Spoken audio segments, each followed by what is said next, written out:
And today, I'm really excited to talk about this topic. Today, we're going to talk about, can you be a man and be submissive? And here's why we're going to talk about this topic. Because there are a lot of men out there who have submissive desires and yearnings. And what they are told is that you can't be a man and be submissive. I see it on here on Substack all the time. I see it with the messaging around men needing to lead. I see it around the kind of performative pressure that is put to adhere to a really narrow definition of masculinity. And honestly, I'm really tired of it. Because a lot of times this performative masculinity that says that men needs to lead is really just honestly, I think, men in denial about what they really want. There are a number of men out there who want to submit, who want to experience submission, who don't want to always be in charge. They want to be able to, in the bedroom or in their private lives, or maybe even just in everyday life, be able to stop being in charge of everything. They don't want to always lead in the relationship. Sometimes they want to be led by their partner, by their wife, their girlfriend, their mistress, their dom. And yet, these men will stay silent and they're rocked by the inner turmoil that they feel because they're trying so hard to be something that they aren't. So let me reassure you that if you are a man and you desire submission, this does not make you less of a man. This does not make you weak. And let me also assure you that I get where you're at, because for a long period of my life, way too long, I denied a fundamental desire and need that I had. And I did it because I had basically been raised with a very narrow definition of what it meant to be a man. My experience growing up was that men weren't supposed to show emotion. They weren't supposed to cry. They weren't supposed to share what was going on with them. That being an artist, being a singer, being creative, and experiencing all of the intimate depths within myself was not something I was supposed to do, that I was supposed to just settle for being a very limiting definition of being a man.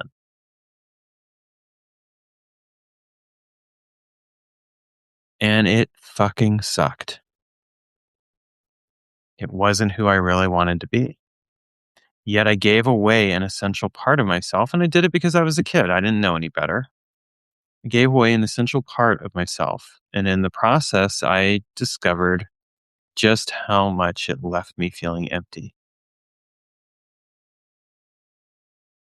Now, look, if you're a man and you're watching this,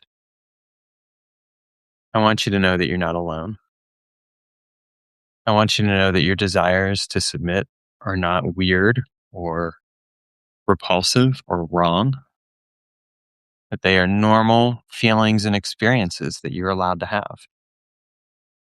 And that the concept of traditional masculinity, where men need to lead, is actually deeply problematic because it's not even all that traditional. It's something that has relatively recently been invented as a way of pigeonholing men and defining them and cutting them away from their emotional depths and their deeper desires to serve the interests of, the people who employ them and all that other stuff.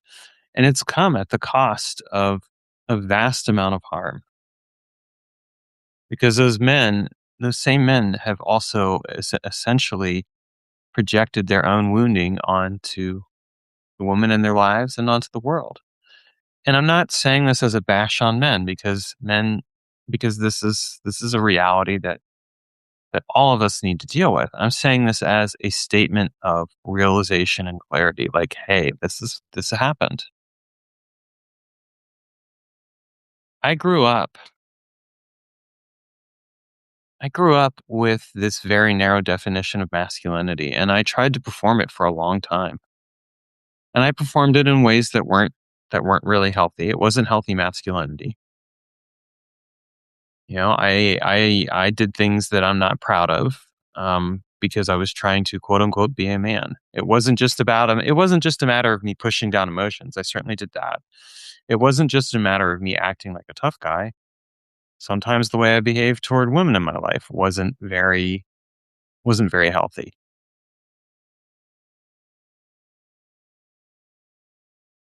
And I was working with what I knew based off of what had been modeled to me. And as I started to realize that this really wasn't working and that it wasn't healthy, and I started to work on myself, I made changes. And those changes took a long time.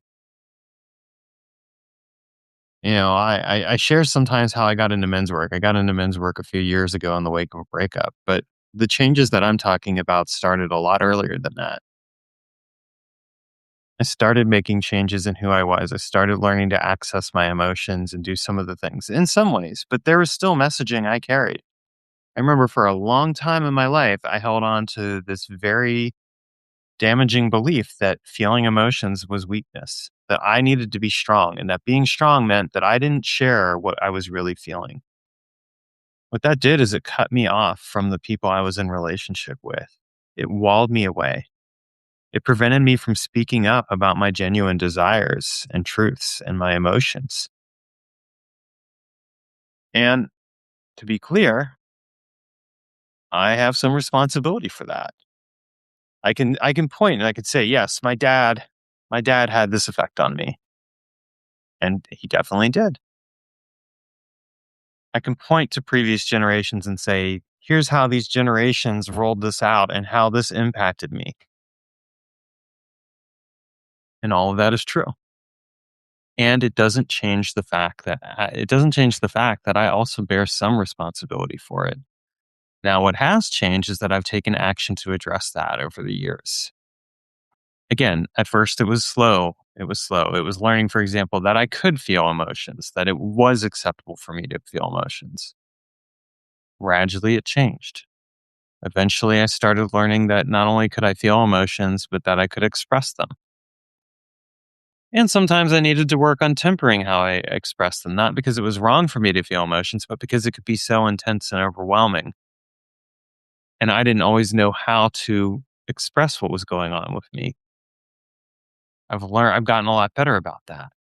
And part of that has been because I've been in support groups with other men. I've really worked on my own definition of what it means to be a man, and I've chosen to embrace the deep inner reality of who I am and what I want to be as a man.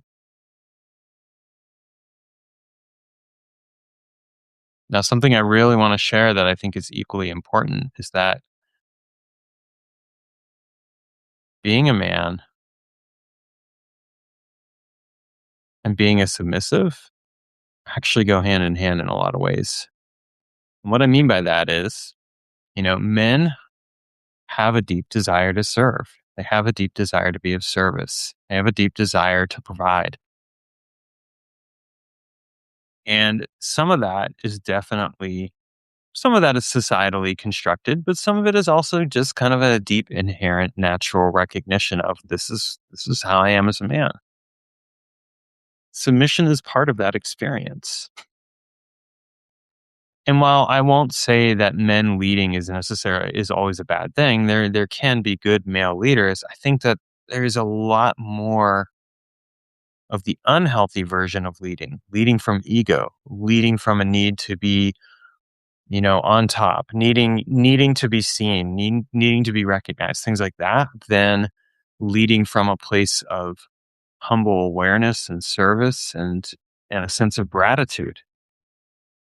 So one of the things that I really want to share with you that I think is absolutely essential is that it's really important to recognize that as a man, you can have submissive desires and that those lean into natural instincts that you already have. You're not going against your natural instincts as a man. When you have a desire to be of service to her, to be devoted to her or committed to her, that doesn't go against who you are as a man. And that service and devotion can take many different forms. Sometimes it might take the form of quote unquote leading. And I'll say this, even as a submissive man, there are times where I do end up taking kind of the lead in certain situations for my mistress. But I'm doing it from a place of service. I'm not doing it because I think that I automatically, as a man, should be the one who's leading or anything silly like that. I'm doing it from a place of genuine service and recognition. This is who I am.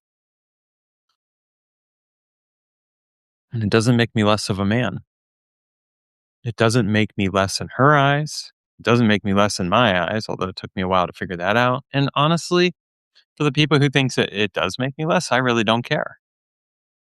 Because those people are actually the ones who are choosing to accept a smaller existence because they're being told this is the way you have to be a man and they're going along with it.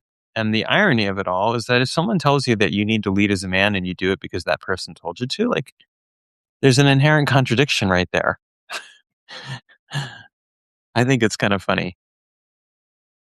And I also think it's kind of sad in some ways at times. So I want you to know as you are going throughout your day, as you are living your own experience, know that it is possible to be a man, to be submissive, to share your desires.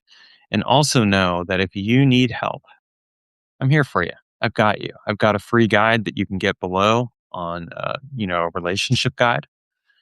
I've also got some other resources that can help you.